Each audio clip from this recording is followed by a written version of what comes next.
കേരളത്തിൽ അർഹമായ പണം കിട്ടാതിരുന്നു. കേരളത്തിൽ ഇപ്പോഴും ഒരു ക്ലെയിം ഉണ്ട് എന്നൊരു പരാമർശം പോലും ഈ പറയുന്ന ധവളപത്രത്തിൽ ഇല്ല. കിഫ്ബി ഉണ്ടാക്കി വെച്ചുള്ള 21,000 കോടി രൂപയുടെ ബാധ്യത, കിഫ്ബി ഏറ്റെടുത്തിട്ടുള്ള 35,000 കോടി രൂപയുടെ പ്രോജക്റ്റുകൾ, കിഫ്ബിയുടെ കടം എന്ന് പറയുന്നത് സംസ്ഥാന സർക്കാരിന്റെ തന്നെ കടമായി മാറുന്ന പ്രതിസന്ധി. നോക്കൂ, ഒരു സാങ്കല്പിക സംഖ്യ അപ്പുറത്ത് വെച്ചുകൊണ്ട് യഥാർത്ഥ സംഖ്യയെ ലഘൂകരിക്കുന്നത് എങ്ങനെയാണ്? 5 ലക്ഷം കോടി രൂപ സംസ്ഥാനത്തിന്റെ പൊതുകടമാണെങ്കിൽ നമ്മുടെ GSDPയുടെ 35.8% നമ്മുടെ പൊതുകടമാണെങ്കിൽ അത് ആശങ്കാജനകമായിട്ടുള്ള സാഹചര്യമാണ്. പൊതുകടം മാത്രമല്ല വർദ്ധിക്കുന്നത്, ഈ കടം തിരിച്ചടയ്ക്കാനുള്ള ഉപാധികൾ പൂർണ്ണമായിട്ട് ഇല്ലാതാവുന്നു എന്നുള്ളതാണ്. ശങ്കുട്ടി ദാസ്, ഇപ്പൊ ഇവിടെ സൂചിപ്പിച്ചിരിക്കുന്ന സൂചകങ്ങളൊക്കെ നേരത്തെ തന്നെ ചർച്ചയിലുള്ള കാര്യങ്ങളാണ്. ഇപ്പൊ കേരളത്തിൽ ഈ കമ്മിറ്റഡ് എക്സ്പെൻഡിച്ചറോ വളരെ കൂടുതലായി നിൽക്കുകയാണെന്നും ക്യാപിറ്റൽ എക്സ്പെൻഡിച്ചറോ വളരെ കുറവാണെന്നും ഒക്കെ നേരത്തെ തന്നെ എല്ലാ ധനകാര്യ വിദഗ്ധരും ചൂണ്ടിക്കാണിച്ചിട്ടുള്ള ലേഖനം എഴുതിയിട്ടുള്ള കാര്യമാണ്. അതിൽ വലിയ സർപ്രൈസിംഗ് ആയിട്ടുള്ള ഫാക്ട്സ് ഒന്നും ഇതിൽ ഉള്ളതായിട്ട് എനിക്ക് തോന്നുന്നില്ല. ഒരു പാരഡൈം ഷിഫ്റ്റ് ഉണ്ടാകുന്നുണ്ടോ സർക്കാരിനെ സംബന്ധിച്ച് എന്നുള്ളതാണ് കേരളത്തെ സംബന്ധിച്ച് വളരെ പ്രസക്തമായിട്ടുള്ള കാര്യം. അപ്പോൾ വൈദ്യുതി അടക്കമുള്ള സെക്ടറുകൾ ഓപ്പൺ അപ്പ് ചെയ്യാൻ, റയർ അർത്സിനെ കുറിച്ച് പറയുന്നു, അത് ഏത് തലത്തിലാണ് വ്യക്തമായിട്ടില്ല എങ്കിൽ പോലും മുണ്ട് മുറുക്കി ഉടുക്കലല്ല ഈ സർക്കാരിന്റെ നയം, മറിച്ച് പുതിയ ഏരിയകൾ തേടലാണ് എന്ന് വ്യക്തമാവുന്നുണ്ട്. ആ അർത്ഥത്തിൽ ഒരു പാരഡൈം ഷിഫ്റ്റ് കാണാമോ?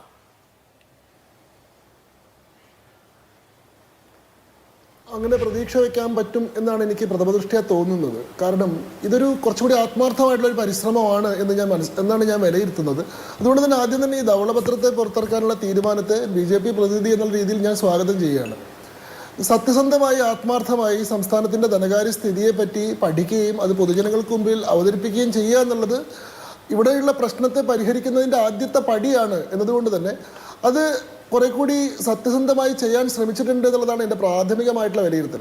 കാരണം സാധാരണഗതിയിൽ കേരളത്തിൻ്റെ ധനകാര്യ സ്ഥിതിയെപ്പറ്റി ചർച്ച ചെയ്യുമ്പോൾ എപ്പോഴും പറയാറുള്ളൊരു കാര്യം ഈ പറയുന്ന ധനകാര്യ പ്രതിസന്ധിയുടെ മുഴുവൻ ഉത്തരവാദിത്തം കേന്ദ്രത്തിനാണെന്നുള്ളതാണ്. നമുക്കൊരു പൗരനെന്നുള്ള രീതിയിൽ കേരളത്തിൻ്റെ ധനകാര്യ സ്ഥിതിയെപ്പറ്റി എനിക്ക് ആശങ്കയുള്ളപ്പോഴും BJP പ്രതിനിധി എന്നുള്ള രീതിയിൽ രാഷ്ട്രീയമായിട്ട് എനിക്ക് വലിയ ആശ്വാസമാണ് ഈ ധവളപത്രം വായിച്ചപ്പോൾ തോന്നിയത്. കാരണം സാധാരണഗതിയിൽ സംസ്ഥാനത്തിൻ്റെ ധനകാര്യ സ്ഥിതിയെപ്പറ്റി ഒരു ധവളപത്രം പുറത്തിറക്കുന്ന പറയുമ്പോൾ ഞാൻ പ്രതീക്ഷിച്ചത് 80% പ്രശ്നങ്ങളുടെ ഉത്തരവാദിത്തം കേന്ദ്ര സർക്കാരിനും 20% മാത്രം സംസ്ഥാന സർക്കാരുകൾക്കും എന്ന് പറയുന്ന നമ്മുടെ കേരളത്തിൻ്റെ പതിവ് പാർലൻസിലുള്ള രാഷ്ട്രീയക്കാർ അങ്ങോട്ടും ഇങ്ങോട്ടും സ്ഥിരമായി കേന്ദ്രത്തെ പഴിചാരിക്കൊണ്ട് രക്ഷപ്പെടാനുള്ള ശ്രമം നടത്തുന്നത് പോലെയുള്ള ഒരു ശ്രമമാവുമെന്നാണ്. എന്നാൽ കുറെ കൂടി സത്യസന്ധമായിട്ടാണ് ഇത് കേരളത്തിൻ്റെ ധനകാര്യ സ്ഥിതിയെ വിലയിരുത്തിയെന്ന് എനിക്ക് തോന്നുന്നു. കാരണം മൊത്തം 195 പേജുള്ള ഈ ധവളപത്രത്തിൻ്റെ വളരെ ചെറിയൊരു ഭാഗത്ത് വളരെ ദുർബലമായിട്ടുള്ള ചില പരാമർശങ്ങളല്ലാതെ യഥാർത്ഥത്തിൽ ഇത് സംസ്ഥാനത്തിൻ്റെ ആഭ്യന്തര ധന മാനേജ്മെൻറ്റിൻ്റെ പ്രശ്നം തന്നെയാണ് എന്ന് അംഗീകരിക്കുന്ന മട്ടിലാണ് ഈ ധവളപത്രം തയ്യാറാക്കിയിട്ടുള്ളത്. അതിൽ ഏറ്റവും പ്രധാനമായിട്ട് എനിക്ക് തോന്നിയ കാര്യം ഇതിൽ 5 പ്രധാനപ്പെട്ട പോയിന്റുകൾ ഇതിൻ്റെ എക്സിക്യൂട്ടീവ് സമ്മറിയിൽ തന്നെ കേരളത്തിൻ്റെ ധനകാര്യ സ്ഥിതിയെ പറ്റിയിട്ടുള്ള പ്രധാന ചാലഞ്ചസ് ആയി വിലയിരുത്തുന്ന 5 പ്രധാനപ്പെട്ടിട്ടുള്ള പോയിന്റുകളിൽ ഏറ്റവും അവസാനത്തേതും ഏറ്റവും താരതമ്യേന ദുർബലവുമായിട്ടുള്ളൊരു വാദം മാത്രമാണ് സെൻട്രൽ സ്റ്റേറ്റ് റിലേഷൻസിനെ സംബന്ധിച്ച് പറഞ്ഞിട്ടുള്ളത്. അതിൽ ആദ്യം പറയുന്നത് കേരളത്തിൻ്റെ പൊതുവായിട്ടുള്ള സ്ട്രക്ചറിനെ സംബന്ധിച്ചാണ്, ഫിനാൻഷ്യൽ സ്ട്രക്ചറിനെ പറ്റിയിട്ടാണ്.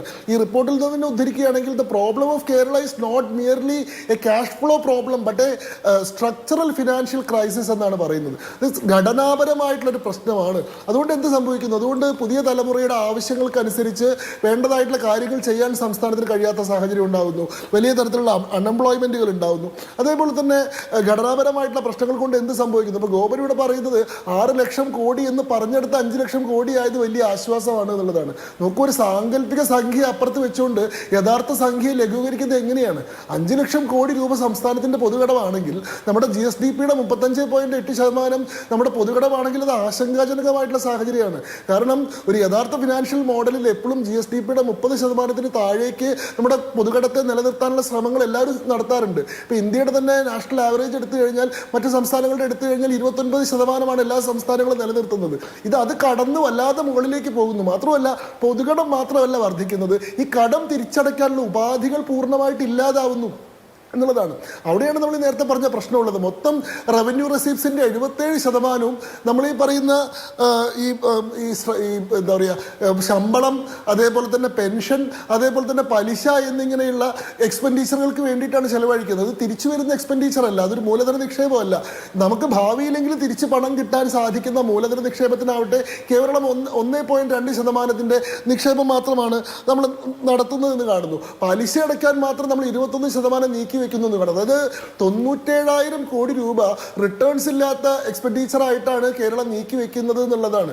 ഇത് വലിയ പ്രതിസന്ധി ഭാവിയിലേക്കും ഉണ്ടാക്കാൻ പോകുന്നതാണെന്ന് സൂചിപ്പിക്കുന്ന ഒരു കാര്യമാണ്. അതേപോലെ തന്നെ മൂന്നാമത് ഏറ്റവും പ്രധാനമായിട്ട് പറഞ്ഞിട്ടുള്ളത് കിഫ്ബിയാണ്. ഇവിടെ ശരിക്കും കിഫ്ബിയാണ് ഇവിടെ ഏറ്റവും പ്രധാനപ്പെട്ട കേരളത്തിന്റെ ഒരു ധനകാര്യ പ്രതിസന്ധിയുടെ മൂലകേന്ദ്രമായിട്ട് ഈ ധവളപത്രം കണക്കാക്കുന്നത്. ആ കിഫ്ബിയെ പറ്റി പറയുന്നതിന് parallel fiscal authority the KIIFB problem എന്നാണ്.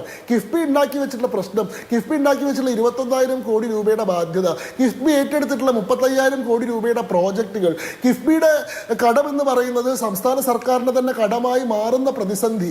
ഇത് മാത്രമല്ല, കിഫ്ബി നടത്തിയിട്ടുള്ള പ്രവർത്തനങ്ങളിലുള്ള റീജിയണൽ ഇംബാലൻസുകൾ, കണ്ണൂരിൽ മാത്രം 20% പ്രോജക്റ്റുകൾ, 17% പ്രോജക്റ്റുകൾ തിരുവനന്തപുരത്ത്, കണ്ണൂരും തിരുവനന്തപുരവും എറണാകുളം കൂട്ടി എടുത്തു കഴിഞ്ഞാൽ മൊത്തം പ്രോജക്റ്റുകളുടെ 50%. അങ്ങനെ പ്രാദേശികമായിട്ടുള്ള കൃത്യമായിട്ടുള്ള വികേന്ദ്രീകരണം ഇല്ലാതെയുള്ള പ്രോജക്റ്റുകളുടെ എടുപ്പ്, ഇതെല്ലാം കിഫ്ബി ഉണ്ടാക്കി വെച്ചിട്ടുള്ള പ്രതിസന്ധികളായി പറയുന്നുണ്ട്.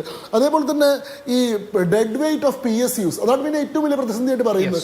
കേരള വാട്ടർ അതോറിറ്റി പോലെ, KSRTC പോലെ, Kerala social security pension authority പോലെയുള്ള സംവിധാനങ്ങൾ ഉണ്ടാക്കി വെക്കുന്ന കടം, ഇതിൻ്റെ എല്ലാം അവസാനമാണ് കേന്ദ്ര സർക്കാരുമായിട്ടുള്ള ധനവുമായി ബന്ധപ്പെട്ടിട്ടുള്ള വിഷയങ്ങൾ പറയുന്നത്. അതിൽ കേന്ദ്ര സർക്കാരുമായി ബന്ധപ്പെട്ടിട്ടുള്ള പ്രശ്നം എന്താ പറഞ്ഞത്? ഇത്രയും കാലം ഇവിടെ കേരളത്തിലെ ചർച്ചയിൽ നിങ്ങൾ ശ്രദ്ധിക്കണം.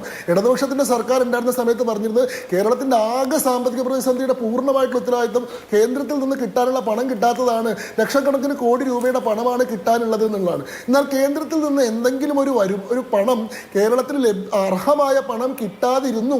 കേരളത്തിൽ ഇപ്പോഴും ഒരു ക്ലെയിം ഉണ്ട് എന്നൊരു പരാമർശം പോലും ഈ പറയുന്ന ധവളപത്രത്തിൽ ഇല്ലെന്ന് മാത്രമല്ല, കേന്ദ്രത്തിനെതിരായിട്ടുള്ള മൂന്ന് പ്രധാനപ്പെട്ട വിമർശനങ്ങൾ ഉന്നയിച്ചിട്ടുള്ളത്, ഒന്ന് എൻഡ് ഓഫ് GST കോമ്പൻസേഷനാണ്, GST നഷ്ടപരിഹാരം നിർത്തിയത്. 2 നെറ്റ് ബോറോയിങ്ങിന്റെ മുകളിലുള്ള സീലിംഗ് ആണ്. മൂന്നാമത്തത് ഈ പറയുന്ന changes in finance commission transfers ആണ്.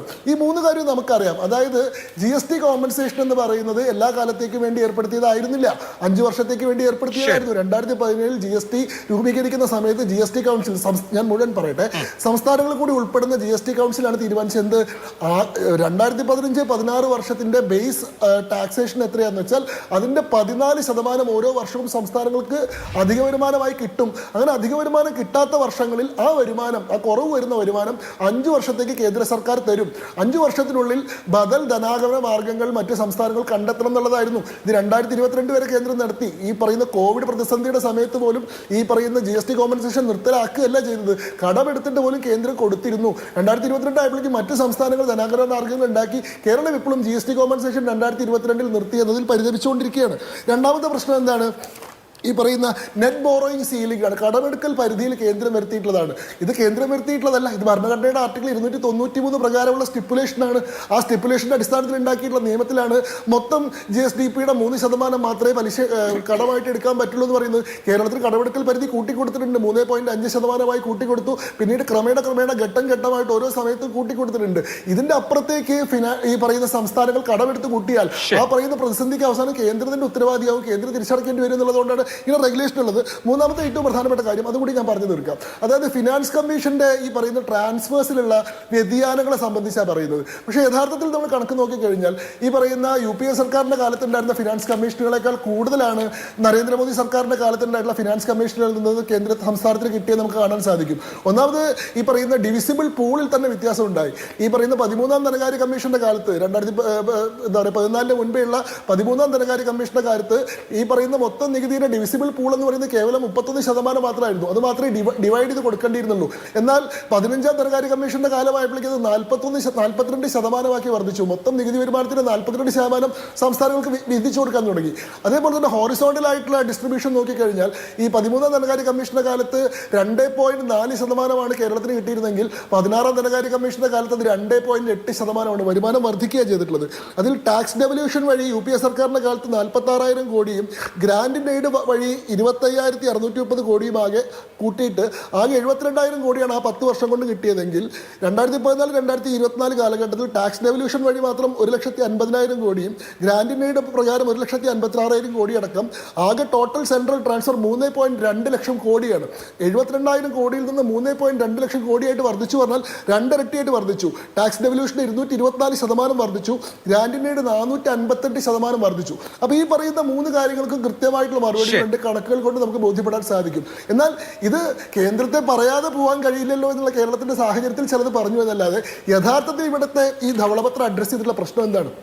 കേരളത്തിന്റെ സാമ്പത്തിക പ്രശ്നം എന്ന് പറയുന്നത് ഒരു സ്ട്രക്ചറൽ ഫിസിക്കൽ ക്രൈസിസ് ആണ് എന്നുള്ളതാണ്. ശരി, അത് ഓക്കേ. ഭാവനാപൂർണമല്ലാത്ത നിരന്തരമായിട്ടുള്ള സർക്കാരുകളുടെ ഇടപെടൽ കൊണ്ട് സംഭവിച്ചിട്ടുള്ള എന്നുള്ളതാണ്. അത് സ്വീകരിക്കേണ്ടതാണെന്നുള്ളതാണ്. ശരി, അതെങ്ങനെ അഡ്രസ് ചെയ്യും എന്നുള്ളതാണല്ലോ നമ്മുടെ മുമ്പിലുള്ള അടുത്ത ഏറ്റവും പ്രധാനപ്പെട്ട ചോദ്യം. കഴിഞ്ഞത് കഴിഞ്ഞു, ഇനി എന്ത് എന്നുള്ളത്.